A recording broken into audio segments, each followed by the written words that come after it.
আসসালামু আলাইকুম। উদ্দীপন এগ্রো মেশিনের হাতে আপনাদের সকলকে স্বাগতম।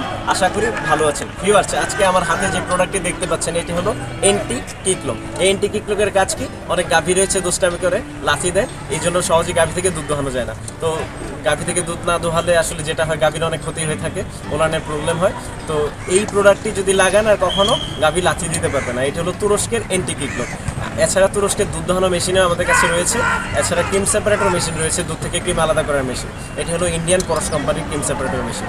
এই এন্টি কিকলকের যেই সুবিধা, এটি হলো আপনারা দেখেন এখানে রয়েছে 1 2 3 4 5 লকগুলা সহজেই চেঞ্জ করতে পারবেন।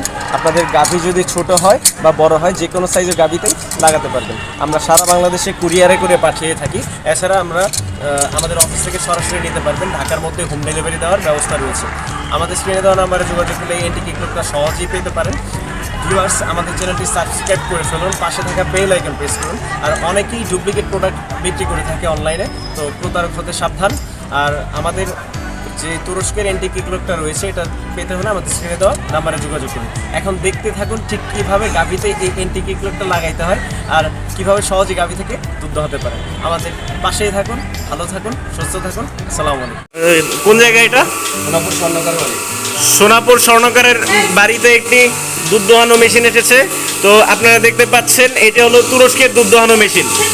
ভিউয়ার্স, এটা হলো খিলক্ষেত থেকে আনা হয়েছে, আমাদের অফিস থেকে, ঢাকা অফিস থেকে আনা হয়েছে। ভিউয়ার্স, এইটা হলো এন্টি কিকলক। যে গাভীটি দুষ্টামি করে লাফালাফি করে লাথি দেয়, দুধ দোহাতে দেয় না, এই গাভীটির জন্য এন্টি কিকলক লাগানো হয়েছে, যেন গাভী আর লাথি না দিতে পারে। এই প্রোডাক্টটি পেতে হলে আমাদের স্ক্রিনে দেওয়া নাম্বারে যোগাযোগ করুন। এটি হলো তুরস্কের এন্টি কিকলক। এছাড়া আপনারা দেখতে পাচ্ছেন, এটি হলো তুরস্কের দুধ দোহানো মেশিন।